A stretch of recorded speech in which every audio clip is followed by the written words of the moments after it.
ആ വഖഫിൽ എല്ലാ ആഴ്ചയും അവിടെ ജാതി ഭേദമന്യേ എല്ലാ വീട്ടുകാർക്കും ഒരാഴ്ച 15 കിലോ അരി വിതരണം ചെയ്യാണ്. അപ്പൊ ഈ ഒരെണ്ണം പറഞ്ഞുകൊണ്ട് എല്ലാ വഖഫിലും എങ്ങനെ ന്യായീകരിച്ചോ?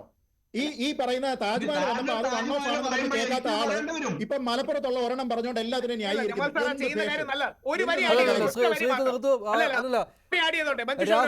രാഹുൽ, ഈ ഓവർ ക്ലെയിമിന്റെ കാര്യങ്ങൾ ഒരുപാട് വരുന്നുണ്ട്.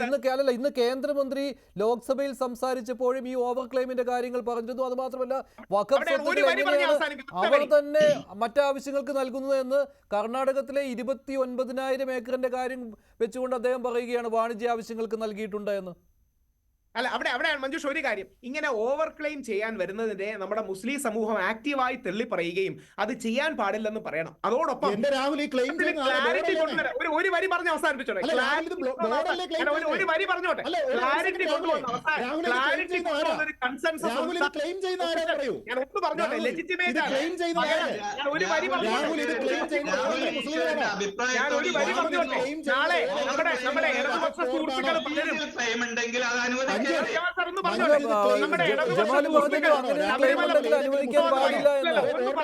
ഒരു വരിയിൽ തീർക്കാം. ശബരിമല ബുദ്ധിസ്റ്റ് ക്ഷേത്രമാണെന്ന് ക്ലെയിം ചെയ്യാറില്ലേ? നമ്മൾ വിട്ടുകൊടുക്കാറുണ്ടോ? നമ്മുടെ കമ്മ്യൂണിസ്റ്റ് പറയുന്നുണ്ട്, നമ്മൾ വിട്ടുകൊടുക്കാറുണ്ടോ? എത്രയോ നമ്മുടെ അമ്പലങ്ങളെ എങ്ങനെ ക്ലെയിം ചെയ്യുന്നു, എത്രയോ നമ്മുടെ അമ്പലങ്ങളെ ക്ലെയിം ചെയ്യുന്നു. ഒരു വരിയൊന്നും തീർന്നു, എന്റെ വാദം മുമ്പോട്ട് വെച്ചോളൂ, അങ്ങ് ഖണ്ഡിച്ചോളൂ, എന്റെ വാദം മുമ്പോട്ട് വെക്കാൻ ഖണ്ഡിച്ചോളൂ, എന്റെ വാദം മുമ്പോട്ട് വെക്കാൻ. അപ്പോ അടക്കമുള്ള എത്രയോ അമ്പലങ്ങൾ പലരും ക്ലെയിം ചെയ്യുന്നു, അല്ലെങ്കിൽ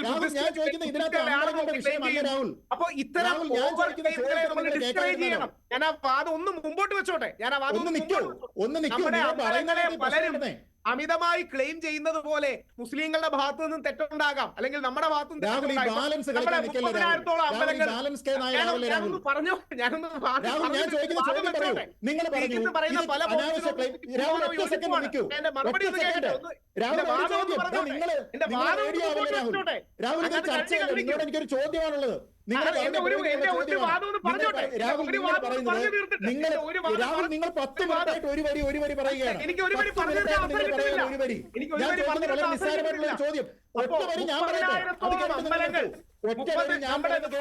പലപ്പോഴും നിങ്ങൾക്കറിയാം, നിങ്ങളെ ചോദ്യം ചെയ്തു കഴിഞ്ഞാൽ നിങ്ങൾക്കറിയാം. നിങ്ങളുടെ വാദം അവിടെ തെളിവെന്ന് നിങ്ങൾക്ക് നന്നായിട്ട് അറിയാം. നിങ്ങളുടെ പൂച്ച പുറത്തിയാറുമെന്ന് നിങ്ങൾക്ക് അറിയാമായിട്ടാണ് നിങ്ങൾ തുടർച്ചയായിട്ട് സംസാരിക്കുന്നത്. ആർജവം വേണം. ഇനി നിയമത്തിനൊരു ക്ലാരിറ്റി കൊണ്ടുവരണമെന്ന് പറഞ്ഞാൽ ഒരു ക്ലാരിറ്റി വേണം. ഓവർ ചോദ്യമുണ്ട്. ഒരു വാചകം കൂടെ പറഞ്ഞോട്ടെ, ഒരു വാചകം കൂടി രാഹുൽ പറഞ്ഞു തീർത്തോട്ടെ. അത് 10 മിനിറ്റായിട്ട്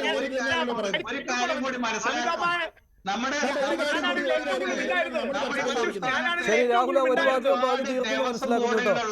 ജമാൽ, ഒരു പ്രധാന കാര്യം നമ്മൾ ചർച്ച ചെയ്തില്ല. ജമാൽ, ഗവൺമെന്റ് ഡിപ്പാർട്ട്മെന്റ് ഉണ്ടായിരുന്നു, പ്രധാന കാര്യം ചർച്ച ചെയ്യാൻ ബാക്കിയുണ്ട്. വനിതകളെ ഉൾപ്പെടുത്തിയിട്ടുണ്ട്, അതൊരു പ്രധാന കാര്യമായി തന്നെ കേന്ദ്ര സർക്കാർ പറയുന്നുണ്ട്. വനിതാ ഉൾപ്പെടുത്തിയിട്ടുള്ള 2013 ഈ ഭേദഗതിയിലല്ല. അത് വലിയ നേട്ടമായിട്ട് പറയുകയാണ്. ഒരു വരി അങ്ങ് കേൾക്കാൻ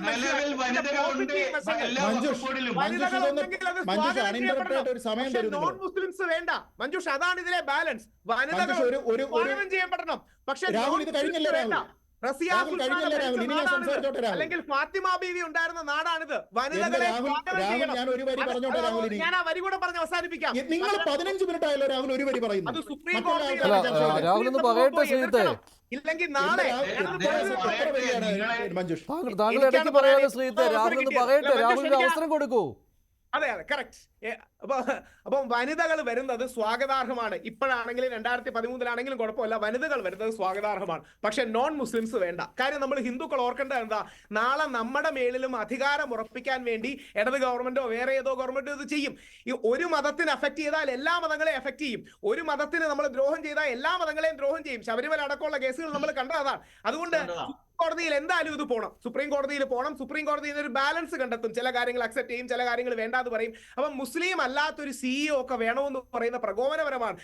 നമ്മൾ അയ്യപ്പനെ അവരെയും തൊഴുതിട്ട് പോകുന്നതാണ്. പക്ഷെ അതേപോലെ അല്ല അധികാര സ്ഥാനത്ത് ഒരാളെ കൊണ്ടിരുത്തുന്നത്. അത് ഗുരുവായൂർ അമ്പലത്തിലോ പത്മനാഭസ്വാമി ക്ഷേത്രത്തിലോ നാളെ ഒരു മുസ്ലിമോ ക്രിസ്ത്യാനിയോ അവിശ്വാസിയോ ഒക്കെ സിഇഒ ആയി വന്നിരിക്കുമ്പോൾ നമുക്ക് വേദന എടുക്കുന്നത് പോലെ ഒരു മുസ്ലിം സഹോദരനും വേദന എടുക്കുമെന്നൊരു തിരിച്ചറിവ് നമ്മളെന്ന ഭാരതീയന് വേണം. ആ തിരിച്ചറിവില്ലെങ്കിൽ ഈ രാജ്യത്തെ ഒരുമിച്ച് കൊണ്ടുപോകാൻ നമുക്ക് കഴിയില്ല. ശരി, ഞാൻ അവസാനിപ്പിക്കുകയാണ്. നന്ദി. ചർച്ച അവസാനിപ്പിക്കേണ്ട സമയം ശരി.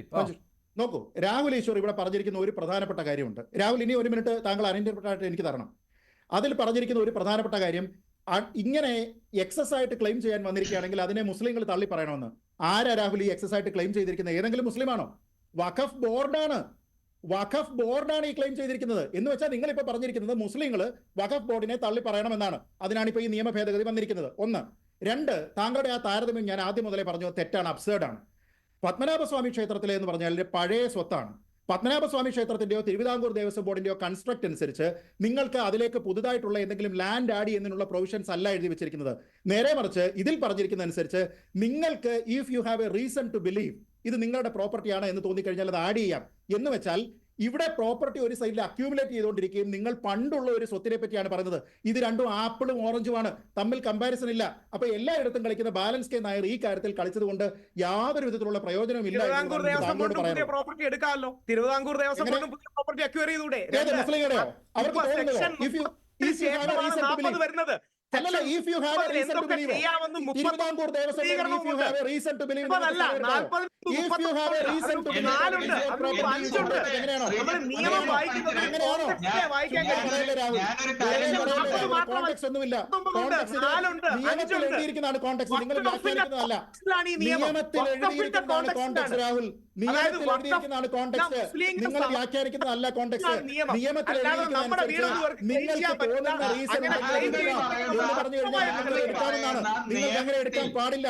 അങ്ങനെ ഒരു കാര്യം തിരുവിതാംകൂർ ദേവസ്വം ബോർഡിൽ ഇല്ല. If you have reason to believe നിങ്ങൾക്ക് സ്ഥലം എടുക്കാം എന്ന് തിരുവിതാംകൂർ ദേവസ്വം ബോർഡിൽ ഇല്ല. ഞാൻ അവസാനിപ്പിക്കുകയാണ്. ശ്രീജിത്ത്, രാഹുൽ, നിങ്ങൾ തമ്മിലുള്ള തർക്കമായി മാറുകയാണ്. ഞാൻ അവസാനിപ്പിക്കുകയാണ്. ജമാൽ എന്താണ്? 40 സെക്ഷൻ തെറ്റാണ്. സെക്ഷൻ 40 തെറ്റാണ്. എങ്ങനെ ക്ലെയിം ചെയ്യുമ്പോൾ ഒന്ന് പറഞ്ഞു തരൂ. ഏത് നിയമപ്രകാരം ക്ലെയിം ചെയ്യും? ഏതാണ് ഒരു പ്രോപ്പർട്ടി, സാധാരണക്കാരുടെ ഒരു പ്രോപ്പർട്ടി, ഇത് വഖഫാണെന്ന് പറഞ്ഞ് ക്ലെയിം ചെയ്യാൻ ഏത് നിയമവ്യവസ്ഥയിലെ പറ്റുമോ? തിരുച്ചെന്തൂരിൽ ചെയ്തിരിക്കുന്ന പോലെ ഇത് ഞങ്ങളുടെ പ്രോപ്പർട്ടിയാണെന്ന് പറഞ്ഞിട്ട് കളക്ടറെയും രജിസ്ട്രാറിനെയും നിങ്ങൾ കോൺടാക്ട് ചെയ്യുന്നു. ഇത് വെച്ചിട്ട് ഇതിൽ പറഞ്ഞിട്ടുണ്ട് നിങ്ങൾ പറയുന്ന കാര്യങ്ങൾ എക്സിക്യൂട്ട് ചെയ്യുന്ന ആര് വഴിയാണ്? കളക്ടറും രജിസ്ട്രാറും വഴി നിങ്ങൾക്ക് സെക്ഷൻ 28 പറയുന്നുണ്ട് നിങ്ങൾ എടുത്തിരിക്കുന്ന തീരുമാനം എക്സിക്യൂട്ട് ചെയ്യുന്ന ആര് വഴിയാണ്? കളക്ടർ.